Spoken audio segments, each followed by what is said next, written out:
Hey everybody, and welcome to the very first recap of the Dungeons & Dragons partying group Storm Animus. Today, I'm going to be recapping just what happened right before our first episode that's streamed on YouTube.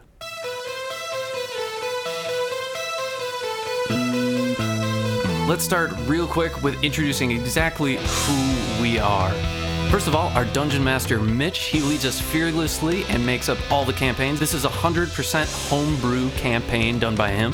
And we, of course, have all the different characters. We have Aaron Wayland.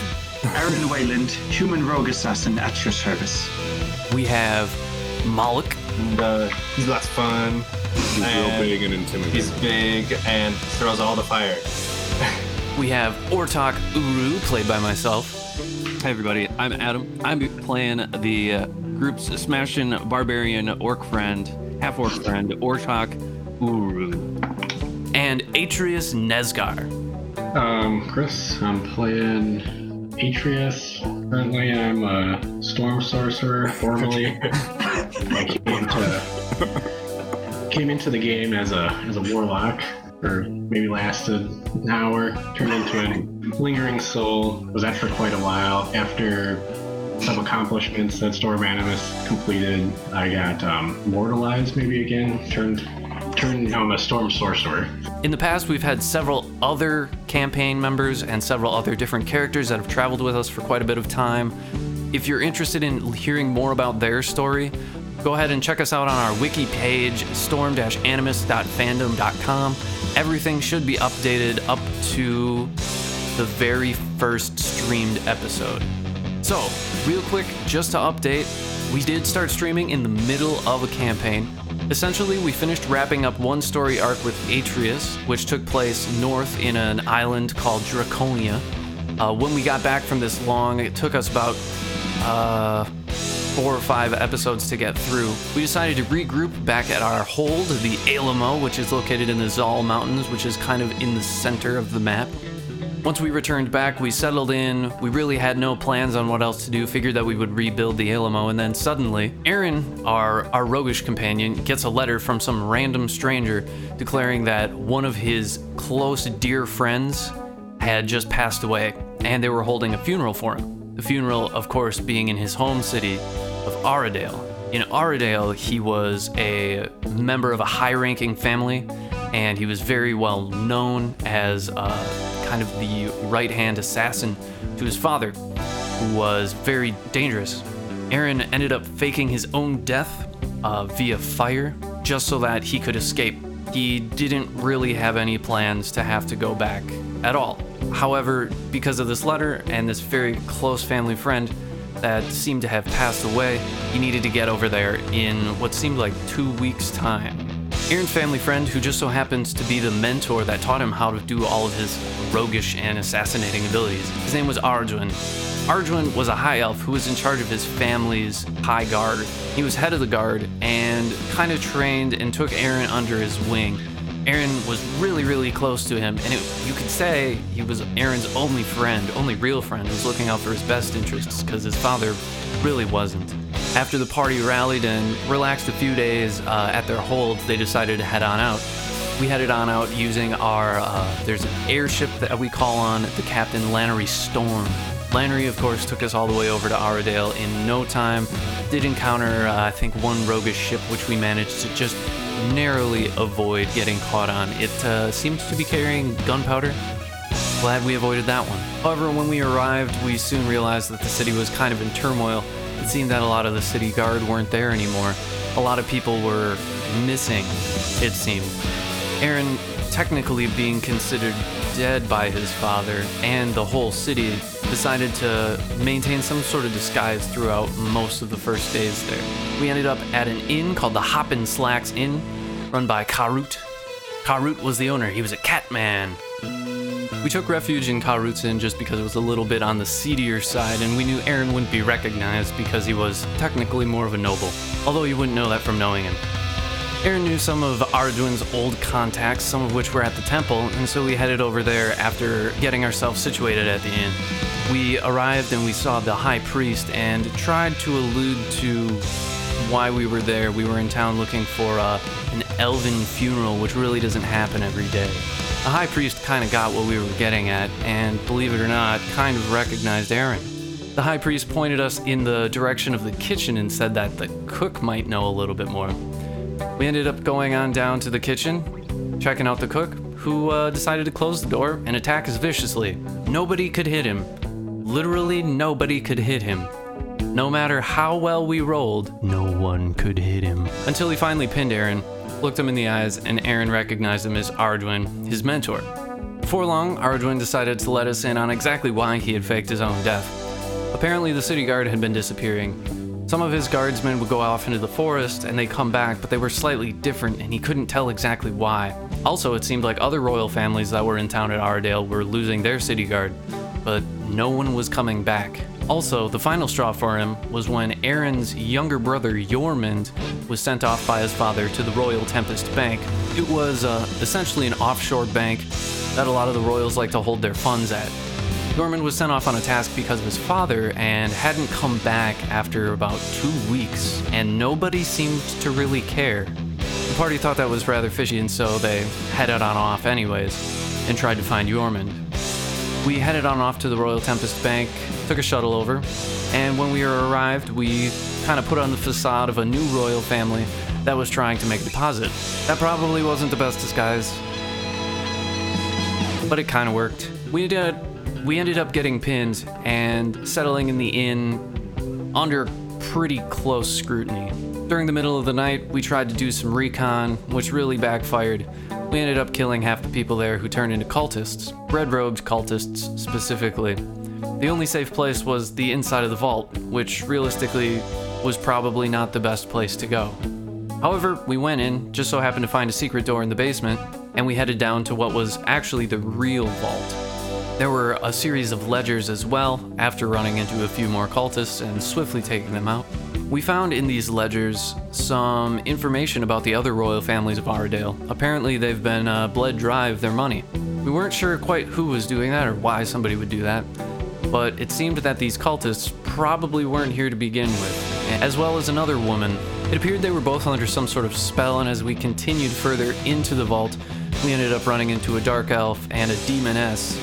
They were doing some sort of spell, finalizing some sort of enchantment, a ritual. We ended up killing them. Yormund luckily snapped out of it pretty quickly, however the other girl just did not seem to. However, that didn't stop us from dragging her along, no matter how useless she might have been. Long story short, we ended up escaping the Royal Tempest Bank and heading back to Ardale, although it took a little bit. We got a little bit lost. Once we returned, we realized that the girl that we had rescued actually belongs to a royal family, according to Aaron and Yormund. We returned her to her family, although she didn't ever seem to be much better than she was. We probably missed something there. That's okay. It's just an NPC. Regardless, we decided to rest a little bit at the Hop and Slacks Inn, having taken a little bit of beating. Soon we realized that Crocan, the one that was running the inn, was also running a bit of a side business inside of his inn. Turns out he was the dealer of fire moss in the city, which is exactly what you'd think it was. Crocan was having some difficulty getting his product in because supposedly there was a band of hobgoblins to the north of the city that was procuring a lot of his product. While we were up there, we were looking for a hobgoblin hideout, sort of a fortress, and we did find it, in fact. However, it was a little odd because right in front there was a cage with what looked like some sort of human, demon, tiefling-looking thing with all sorts of writing all over his arms. It looked rather threatening, but it seemed that the hobgoblins have imprisoned him and have kept him outside of their fortress. Figured this was more or less an opportunity, and so we decided to start an assault. Naturally, that started with causing a fire. Aaron decided to throw an oil flask right into the giant bonfire in the center, and the assault was on. Aaron and Ortok started fighting from the north, while Atreus and Brinthir decided to free our demon friend. This was the first introduction that we've had to Cody's character, Moloch, which you'll probably see on episode 1. Long story short, we ended up fighting our way through everything. We ended up finding some of Crocan's product, but we decided to only keep 2 bags and destroy the rest. It was really the principle of the thing. Regardless, we headed back with our new friend Moloch and talked to Crocan. He ended up giving us a generous sum of money and showed us to a secret part of the inn that was underneath, a door that was right behind him. It led down a staircase that went on for quite a while and ended up leading to a bar. The bar also had several private rooms where a lot of his customers would use his product. However, the bar was open and we had a good time. We spoke a little bit to our new friend Malik. It turns out that his mission and ours were slightly aligned. He was looking for Lord Wayland, who apparently had some sort of cursed necklace that was worth quite a bit to his patron. We decided to align forces. After working to acquire Krokon's product, we decided to spend the rest of the night at the inn. But before leaving, we wandered outside and did a little bit of shopping, and we were handed a flyer by somebody proclaiming that the prodigal son was returning and that there was going to be a rally in the next day. We decided to check it out. It seemed like it was causing quite a bit of stir. So that night, we went to bed and awoke the next morning ready to go to this rally. We eventually found our way to this rally. It seemed like a lot of the guards were kind of avoiding that area in particular. As we got in, it was taking place in a really, really large, what appeared to be a kind of barn or warehouse in the middle of town. We entered, Aaron, of course, under disguise, and decided to start watching. The town guard were actually guarding the event, oddly enough. As we walked inside, we saw that there was somebody at the front, seemed to be like organizing everything, and before long there was a hush around to the crowd, and the rally began. They said a bunch of grand things about how the wealthy families in town have been keeping the normal man down, and how they were repressing everybody, and that the prodigal son would return and fix everything.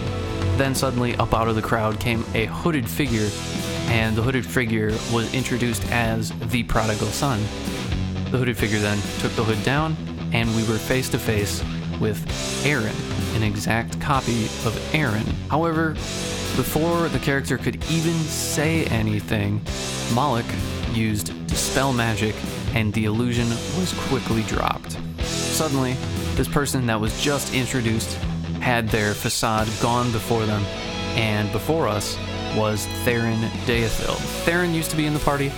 If you want to know more about Theron and his background, you can check out our wiki page, storm-animus.fandom.com. Essentially, Theron used to be a member of the party. He was a paladin, always did the right thing, but eventually fell from grace. At one point, when we were finishing up a battle, he ended up turning on us and trying to kill us all. Then out of nowhere appeared a figure, a black winged figure. She said that he was working for him now and that the dark prodigy sends their regards. That was the last we ever saw him, and he disappeared into a portal. Needless to say, we had a score to settle with him.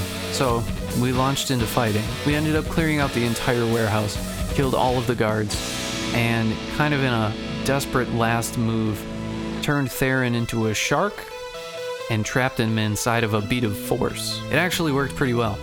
But as soon as we freed him and we were about to try to question him / kill him, he teleported and completely disappeared. Our hopes were a little bit dashed, and we really didn't learn a whole lot, except for some reason he had returned and he was trying to whip up some sort of rally cry of the less off folk in town trying to rise up against the rich and powerful.